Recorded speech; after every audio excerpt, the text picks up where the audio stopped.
کریں. میں نے 2012 میں سپریم کورٹ میں پٹیشن فائل کی کہ یہ جو انفارمیشن منسٹری کا سیکرٹ فنڈ ہے اس کو آپ بند کریں, کیونکہ یہ جو سیکرٹ فنڈ ہے اس سے صحافیوں کو رشوت تقسیم کی جاتی ہے. اس وقت پیپلز پارٹی کی گورنمنٹ تھی. انفارچونیٹلی پیپلز پارٹی کی گورنمنٹ نے بڑی مخالفت کی ہماری, لیکن ہم نے کہا کہ یہ غلط بات ہے. اور اس کے بعد پھر بہت سے اور ایشوز تھے جس کے بعد ہمیں غداری کے الزامات لگنے شروع ہو گئے, حملے ہو گئے. تو آج آپ کو بھی غدار کہا جا رہا ہے, آپ کو بھی غداری کے مقدمات میں ملوث کرنے کی دھمکیاں دی جا رہی ہیں. تو ہم نے تو بھائی ہمیشہ سے یہ جو غدار کا ٹیگ لگانے والے لوگ ہیں اور غداری کے سرٹیفکیٹ تقسیم کرنے والے لوگ ہیں, ہم نے تو ان کی ہمیشہ سے مخالفت کی ہے. اب آپ بھی اس کی زد میں آ رہے ہیں تو ویلکم ٹو دا ٹریٹرز کلب. ہم آپ کو خوش آمدید کہتے ہیں غداروں کے کلب میں.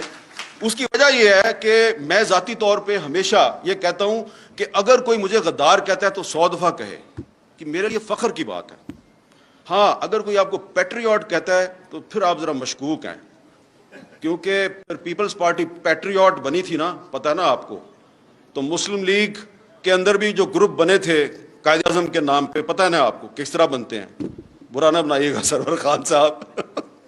تو اس لیے اگر آپ کو کوئی پیٹریوٹ کہتا ہے تو پھر آپ مشکوک ہو جاتے ہیں. ہاں, کوئی غدار کہتا ہے اس کا مطلب ہے کہ یار یہ بندہ جو ہے نا یہ اس راستے پہ چل رہا ہے جس پہ فاطمہ جناح چلی تھی.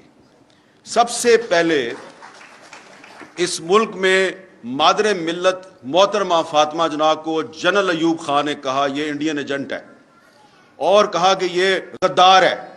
اس لیے آج کے پاکستان میں جب کسی سیاستدان کو غدار کہا جاتا ہے تو میں سمجھتا ہوں کہ اسے اس پہ اعتراض نہیں کرنا چاہیے, خوشی کے ساتھ کہیں کہ ہاں میں غدار ہوں, آؤ مجھے گرفتار کرو, آؤ میرے پہ مقدمہ چلاؤ. لیکن اگر کوئی فوجی ڈکٹیٹر جو ہے اس پہ آرٹیکل 6 کو ایبروگیٹ کرنے کا الزام ہے تو اس پہ مقدمہ ضرور چلنا چاہیے, اس کو کنوکٹ کیا گیا تو اس کو سزا بھی ملنی چاہیے. تو یہ شعیب شاہین صاحب جو ہیں یہ میری اس بات سے اتفاق کریں گے, انہوں نے بڑے خوبصورت طریقے سے آپ کو ڈیفائن کر دیا ہے کہ آئین کی خلاف ورزی ایک اور چیز ہے اور آئین کو ایبروگیٹ کرنا ایک اور چیز ہے. تو آئین کی خلاف ورزی پر آپ ایک مقدمہ چلا سکتے ہیں کہ بھئی تم نے ٹریفک سگنل توڑا ہے, تمہیں جرمانہ کرتے ہیں, لیکن ٹریفک سگنل توڑنے پہ آپ کہیں کہ تم غدار ہو, تم نے آئین ایبروگیٹ کیا ہے. تو یہ بات جو ہے یہ ناقابل قبول ہے. اس لیے پولیٹیکل گورنمنٹ کو فوجی ڈکٹیٹروں کے راستے پہ بالکل بھی نہیں چلنا چاہیے. اب یہ جس پی ایف یو جے کے سیمینار پہ آپ آئے ہیں, یہ وہ پی ایف یو جے ہے جس نے ہر مشکل وقت میں جب بھی آزادی صحافت پہ کوئی برا وقت آیا تو اس پی ایف یو جے نے اس پہ سڑکوں پہ بھی لڑائی لڑی اور عدالتوں میں بھی لڑائی لڑی. تو اس لیے میں آج کیونکہ عمران خان صاحب ہیں, تحریک انصاف کے بہت سے لیڈر یہاں پہ بیٹھے ہوئے ہیں, تو آپ کو فوڈ فار تھاٹ دینا چاہتا ہوں کہ آپ ذرا سوچیں کہ جب آپ حکومت میں آتے ہیں تو کیا وجہ ہوتی ہے کہ یہ پی ایف یو جے جو آج آپ کی ہوسٹ ہے یہ آپ کی حکومت کے اقدامات کے خلاف عدالتوں میں چلی جاتی ہے. جیسا کہ آپ کو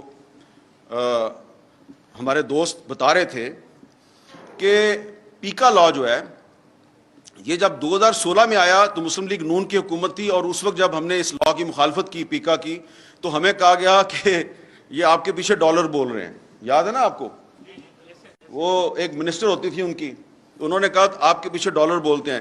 ہم نے ان کو کہا کہ یہ تم آج 2016 ہے, تم یہ پیکا لا بنا رہی ہو, یہ اسی لا میں تم اندر ہو جاؤ گی. اب وہ کہیں نظر ہی نہیں آتی, پتہ نہیں کدھر چلی گئی ہے وہ. اچھا, اسی طرح پھر 2017 میں جب مسلم لیگ نون کی جو حکومت ہے اس نے ایک ایگزیکٹو آرڈر کے ذریعے تمام ٹی وی چینلز پر پابندی لگائی, تو ہم نے یہاں اسلام آباد میں ایک سکوت میڈیا کیمپ لگایا. ایک سکوت ڈھاکہ ہوا تھا, ہم نے کہا یہ سکوت میڈیا ہو گیا کیونکہ سارا میڈیا ہی بند کر دیا ہے. وہ فیض آباد میں دھرنا چل رہا تھا, اس کو روکنے کے لیے سارا میڈیا ہی بند کر دیا انہوں نے. تو یہ میں آپ کو اس لیے بتا رہا ہوں کہ کوئی بھی پولیٹیکل پارٹی ہو, پیپلز پارٹی ہو, مسلم لیگ نون ہو یا تحریک انصاف ہو, یہ پی ایف یو جے جو ہے یہ ہر حکومت کے دور میں جب بھی کوئی پابندی لگتی ہے تو یا تو ہمیں سڑکوں پہ آنا پڑتا ہے یا ہمیں عدالتوں میں جانا پڑتا ہے. تو یہ جو پی ایف یو جو ہے, اس پی ایف یو جے نے جب آپ نے پیکا آرڈیننس جو ہے وہ جب آپ نے لاگو کیا, اور میری انفارمیشن کے مطابق ڈاکٹر شیریں مزاری نے اس پہ آبجیکشن کی تھی, لیکن اس کے باوجود وہ ایک کابینہ کا بائی سرکولیشن اجلاس جو ہے اس نے اس کی منظوری دی اور آپ نے اس کو لاگو کر دیا. تو ود ان 24 آورس انہوں نے مجھے لاہور سے کہا جی اس کو چیلنج کرنا ہے. یہ جمیل مرزا صاحب آگے میرے پاس اگلے دن، ہم نے بہت جلدی میں ایک پٹیشن تیار کی، اس میں آرگومنٹس بھی صحیح طرح نہیں لکھے، بس کر کے صبح جا کر 9 بجے عدالت میں ہم نے اس کو داخل کروایا. اور اس دن جسٹس اطہر من اللہ صاحب کا اللہ بھلا کرے کہ انہوں نے اس کا جو سب سے خطرناک اس کی جو کلاس تھی اس کو انہوں نے سسپینڈ کر دیا. اگر وہ سیکشن 22 اگر وہ اس دن سسپینڈ نہ کرتے تو آج یہ آپ یہاں پہ جو سیمینار کر کے کوئی چلا جائے گا، کوئی پتہ نہیں شاید جا سکے یا نہ جا سکے، کہیں کہاں پھنس جائے. لیکن یہ ہے کہ یہ شعیب شاہین صاحب تو پچھلے سیمینار میں بھی تقریر کر کے ابھی تک آپ صحیح سلامت پھر رہے ہیں. اگر وہ اطہر من اللہ صاحب اس سیکشن کو سسپینڈ نہ کرتے تو یہ بات کرنا آج یہاں پہ بڑا مشکل ہو جاتا. اس لیے یہ بات بالکل صحیح کی جا رہی ہے کہ ملٹری ڈکٹیٹر کے دور میں اور آج کے دور میں جو فرق ہے وہ یہ ہے کہ ملٹری ڈکٹیٹر کے دور میں آپ کو پتہ ہوتا ہے کہ آپ کا دشمن کون ہے. یہ سویلین گورنمنٹ کے دور میں جو ایک آمرانہ قسم کے اقدامات لگتے ہیں تو وہ سامنے نہیں آتے، پتہ نہیں چلتا کون کیا کر رہا ہے. اسی طرح جو ایک تو پیکا آرڈیننس جو ہے، پیکا لا، یہ آزادی صحافت کے راستے کی بہت بڑی رکاوٹ ہے. ایک اور قانون ہے جو انگریز نے ہم پہ مسلط کیا تھا، 124A بغاوت کا مقدمہ. اور یہ 124A جو ہے یہ ٹریجڈی ہے بہت بڑی پورے سب کانٹیننٹ کی، کہ ایک کشمیری جرنلسٹ ہے فہد شاہ، سری نگر میں اس کو جیل میں ڈالا ہوا ہے 124A کے تحت. اس پہ 124A لگائی ہے انڈین گورنمنٹ نے. اور یہاں پاکستان کی گورنمنٹ جو ہے اس نے علی وزیر جو elected member of the national assembly ہے اس کو 124A لگا کے اس کو جیل میں رکھا ہوا ہے. اور اس کی سپریم کورٹ نے ضمانت کی ہے، اس کی سندھ ہائی کورٹ نے ضمانت کیا ہے، لیکن علی وزیر کو باہر نہیں آنے دیتے. اور جب 124A کو ختم کرنے کے لیے کوئی سینٹ میں کوئی بل موو ہوتا ہے تو خواہ کوئی بھی گورنمنٹ ہو وہ اس کو پاس نہیں ہونے دیتی، اس کی مخالفت کرتی ہے. پی ٹی آئی کے دور میں جب رضا ربانی نے 124A کو ختم کرنے کے لیے بل پیش کیا تو اس کو ریجیکٹ کر دیا گیا.